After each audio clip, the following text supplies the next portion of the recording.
కొన్ని సిరీస్‌లు చెప్తాను చూడండి. 4వ తారీఖు, 13, 22, 31 ఈ తేదీలలో మీరు జన్మించారు.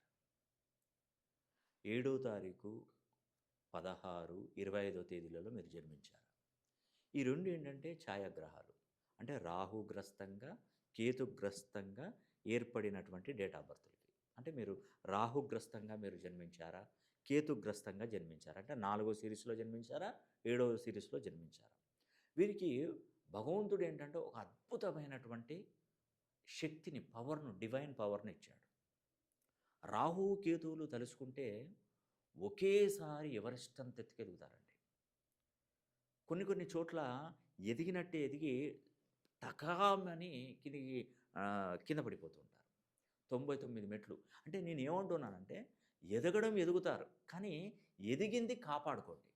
సంపాదిస్తారు. నేను 1,00,000 సంపాదించానండి, కోట్లు సంపాదించానండి, 100,00,00,000 సంపాదించానండి. కానీ ఇప్పుడు నా చేతిలో ఒక్క రూపాయి లేదు అంటారు. అది కాదు. ఎదుగుతుంటే ఒదిగి ఉండండి.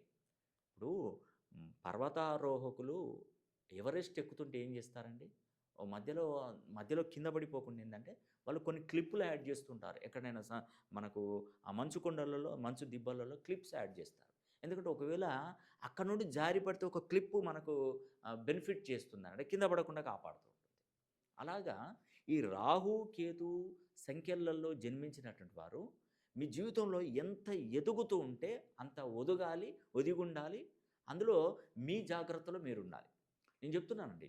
రాహు, కేతు సంఖ్యలలో 4, 13, 22, 31 తేదీలలో పుట్టినవారు, 7, 16, 25 తేదీలలో జన్మించిన వారు అనతి కాలంలోనే కోటీశ్వరులవుతారు.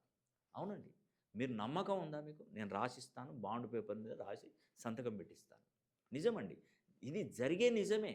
కానీ ఈ దీంట్లో పుట్టి కూడా మిమ్మల్ని మీరు తక్కువ అంచనా వేసుకుంటారే, అది పెద్ద మోసం అది. పెద్ద తప్పు. మీ శక్తియుక్తులు మీకు తెలీదండి. మీ స్థాయి ఏంటో మీకు తెలీదు.